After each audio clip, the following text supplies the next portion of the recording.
5 to 10 years specifically. It's a role that many senior product managers embody in organizations, even though they're not called by that or they don't have the executive authority often that goes with it. But it's what every good product manager typically offers a CTO, is that contribution to innovation that only comes from a certain caliber of creative tension in the organization. And that's what I decided to talk about today, because I looked at the audience, I looked at the technology topics, the agile and the lean, and I've heard a lot of those, I've done a lot of those myself, and very recently I've also undergone a role shift myself in the business, where I have basically worked myself out of the product management role into business development as part of my own career growth. And as I was reflecting on what I enjoyed so much about my previous role and why I enjoyed working with the CTO at my current company so much, it struck me that I might have a few things to share about what this creative tension can look like in organizations, and why I think it's so critical that we not only focus on developing good technology expertise in organizations and leadership in the technology side, but product strategy leadership as well. So my takeaway is really what you see here, is that truly successful innovation comes from both technology leadership and product strategy. If you have only technology leadership, you're going to have a certain kind of product that might be using the latest components and beautiful software tools and IDEs that have been developed, but don't necessarily meet your client's needs and don't necessarily help you as a company to stay on top of what the market wants and to actually stay ahead of the curve when it comes to disruption. I heard our colleague from Standard Bank referring to them needing to do sort of digital transformation, cross-collaboration and cross-functional work. And that's really the heart of what I'm talking about here today. There are 5 themes that I wanted to touch on where I think the CPO plays a critical role in partnership with the CTO. We've had over decades this language in businesses where there's almost this negative talk between the technology and the business side. It's, oh, business wants this, and they're asking for this crazy thing again under this terrible deadline, and where do they think I'm going to come up with the solutions for this? And then business on the other side says, but tech never gives us what we want. They're always behind the curve. They don't want to listen to what customers are telling us. All these web products don't work in the latest browser. And there's this very unhealthy, almost downplaying and downgrading of the role that the other part plays in the business, which I believe fundamentally undermines what's happening and what needs to happen. So what is the first thing I think the CPO offers? I think the CPO is there to really establish overall business value, while you as CTO can focus on scaling the business robustly. It really helps if there is somebody out there talking to customers, understanding what is selling in your own domain, in other domains, what competitors are doing, and what real users on the ground are likely to buy.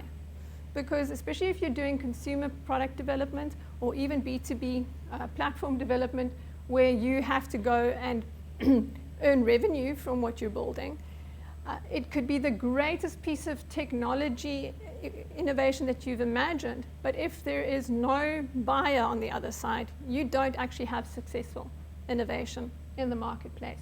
So what the CPO does is provide that rich store of input from the market side so that you can focus on the part that you as technologists have been trained to do and have developed the expertise to do. The other tension is between product vision and system architecture. One of the biggest complaints that you often hear in the business side of the organization is that the product has been technology-led, that it's been designed from a technology architecture perspective rather than from where we are trying to take this product from a commercial perspective. So what the CPO offers is the ability to set a course for where we are going as a business based on market demand, the very careful roadmap structuring of when to deliver certain parts of that product to market, while the CTO can focus on the actual architecture, the runways, the roads, the nuts and bolts that are going to ensure that we get to that goal in the end. But again, it's not either or. You need both. And that's why the angle brackets are there, is to show that it's not just to the one side or to the other. The two have to be operating in tandem to actually deliver results to the business. The tension between user requirements and software specifications. Now, whether you're using an agile or a lean methodology, I'm not trying to get into that debate. So the word specs here is a very general term to describe the documentation, whether it's code annotation or actual specs that we use to describe how the system works technically, compared to the documentation, whether it's use cases, user stories, or BRSs, whatever it is, whatever your flavor is. There is always a artifact that describes how the user wants it to work, and some kind of artifact that in the end shows how it's really working. And I've heard tech teams and seen tech teams be so inundated with conflicting user requirements and requests for how product and software needs to work, until a good product manager or chief product officer steps in and is able to manage all of that feedback in a consolidated way, in a strategically aligned way. You asked in the previous session about alignment. I think a big part of what this chief product officer brings is that alignment from a business perspective, so that the technology innovations serve the overall goals of the business and not vice versa. The fourth part of that creative tension for me is user-centered design and the actual creation and delivery of the UI layer in a product. So way before I actually started doing product management, I was a tech writer. That's how I transitioned from an academic world into software. I looked at my talents. I could write, and I had a decent aptitude for technology, and so I went and found a job that would pay me to do some technical writing, and happened to discover that there is such a job title as technical writer. And one of my biggest challenges in my first 6 months in that role was just interpreting the user interface for people and writing about it. And I discovered how much I had to write to explain it to people. And often the developers were too busy to explain it to me. So I had to sit for hours with installation wizards and settings dialogues and figure out what on earth does this checkbox do and why is it even useful. And so often I wind up just describing what it did, never mind understanding why it did what it did. And I think the rise of product management, and specifically taking product management and elevating it to the C-suite, there's a recognition that we have to design products for human beings, ultimately. Is that you can't just slap any kind of UI on the code that you've developed and think it is going to enable people to achieve the goal that you may have designed that code beautifully to do the job well, but if people can't drive the screen and can't do it in an intuitive way, then you're already losing your users. So what the CPO brings from a strategic perspective right down through product managers, product owners, and the way the product lifecycle works is bringing users into that design focus, while the technology teams can focus on the best components to use.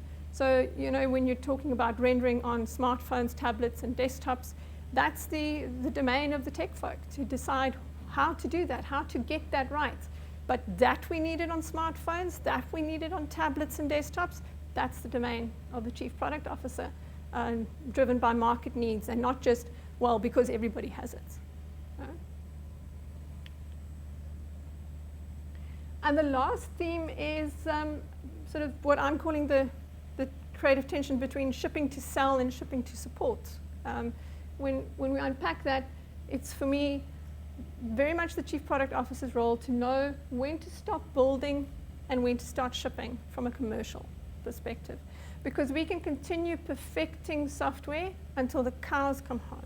But at some point or another, someone has to draw a line underneath and say, we've got enough. We have an MVP. We've reached our goal for the version 2 iteration based on market and customer feedback, and it's okay. We are more than good enough to get out the door. And I think that takes the pressure off the technology organization, that is healthy, and it enables the technology organization to focus on their primary mandate when it comes to shipping software, and that is making sure they can support it, maintain it, and that it will run, and that your uptime will be under SLA. Those are the kinds of concerns that the technology organization should be keeping themselves busy with on a day-to-day basis, and not having to explain to the board whether this product is fit for purpose in the market or not. There's a very important overlay over all of this, and I'm calling it the secret sauce, and that's the relationship between the CPO and the CTO. You only get this creative tension working really well when there is a certain caliber of trust relationship between those two people. If that doesn't exist, then you are going to skew either strongly to the one or to the other, and you're going to have terribly painful meetings that don't go anywhere, or the technology org and the product org insulting each other in the corridors. And when I was reflecting on what that relationship looks like, I drew heavily on my experience in the last few years working at Cognition Software. I've worked with many CTOs, many architects, many development managers, and it's truly in the last 3 years that I have experienced what a really good creative balance looks like. And this is how I decided to describe it. We have regular intense conversations and discussions about things. Neither of us gives easily. We may have strong views over things, but we approach those conversations from a perspective of giving advice, being rubber ducks for each other, bouncing off ideas no matter how crazy we may think they are, and both playing devil's advocate when we need to. At some point, I've asked, why not? When the CTO says, but we can't do that. I said, well, why not? And then I'll keep on asking why not until we get to a point where we realize there is an assumption underlying the resistance coming from his side. Sometimes he needs to pull me back because I've become completely pie in the sky and there's something that I'm not seeing in our architecture or the sustainability of a certain direction that I want to take. The other part of that relationship is the ability to tag team together to solve business outcomes. Comes back to alignment again. It's not about my goals or his goals or about the product organization taking the credit for a product launch or for the technology organization. It's about working together to achieve that OKR or that outcome that the business has set for us. The other parts of that relationship that are key is a very deep respect for each other's skill and process. You may not understand the process, but you need to trust the process. You need to trust that there's a reason why user-centered design works the way it does, or why the product life cycle has been designed a certain way, or why there are stage gates from QA to production. At some point, you have to trust that your counterpart knows what they're doing and that that's their job, and you need to stay out of that area. And not just skills and process, that's just the functional skills of getting the job done. It's trusting in each other's integrity and motivations to sort of why you are doing things. You do get process Nazis, and unfortunately that happens too. But when you have a really good interplay between the CPO and CTO, each person knows that they are doing it with the best of intentions to safeguard the product from a longevity and a sustainability perspective. And each of us is just doing it from a different perspective to make sure that we're building the best product possible. So ultimately, it's partnership. It is a healthy marriage between technology and product design. And I think if more organizations were able to develop the skill set on both sides equally, we will have much better results when it comes to all areas of technology innovation. And that is my story for today.